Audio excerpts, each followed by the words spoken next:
వనపర్తి జిల్లా పెబ్బేరు మండలం అయ్యవారిపల్లి గ్రామంలో మొసలి కలకలం రేపింది. బీచ్పల్లి అనే వ్యక్తి ఇంటి ఆవరణ సీతాఫలం చెట్ల పొదల్లో భారీ మొసలి కనిపించింది. వెంటనే స్నేక్ సొసైటీ ఫారెస్ట్ అధికారులకు గ్రామస్తులు సమాచారం అందించడంతో తాళ్లతో బంధించి కృష్ణానదిలోకి వదిలారు. మొసలి 11 ఫీట్ల పొడవు, 230 కిలోల బరువు ఉన్నట్లు ఫారెస్ట్ అధికారులు తెలిపారు.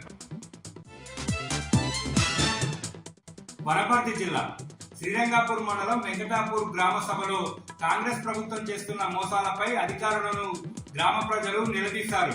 గతంలో తీసుకున్న దరఖాస్తుల్లో ఎంతమందికి పథకాలు వచ్చాయో చెప్పాలని అధికారులను గ్రామస్తులు నిలదీశారు. పదే పదే దరఖాస్తుల పేరుతో కాలయాపన చేయడం పట్ల ప్రభుత్వంపై, అధికారులపై గ్రామస్తులు ఆగ్రహం వ్యక్తం చేశారు. ఇందిరమ్మ ఇండ్లు, రేషన్ కార్డులు వంటి పథకాలు అర్హులైనటువంటి ప్రతి ఒక్కరికి ఇవ్వాలన్నారు గ్రామస్తులు. నారాయణపేట జిల్లా మాగనూరు మండలం ఉజ్జల్లి గ్రామ సభలో రచ్చ జరిగింది. ఇందిరమ్మ ఇళ్లను ఏ ప్రాతిపాదికన ఎంపిక చేశారని అధికారులను గ్రామస్తులు నిలదీశారు. కేవలం కొంతమందికే ఇల్లు రావడంపై ఆగ్రహం వ్యక్తం చేశారు. అర్హులైనటువంటి ప్రతి ఒక్కరికి కూడా పథకాలు అందాలని, లేకపోతే అధికారులను గ్రామంలో అడుగుపెట్టనివ్వమని గ్రామస్తులు హెచ్చరించారు.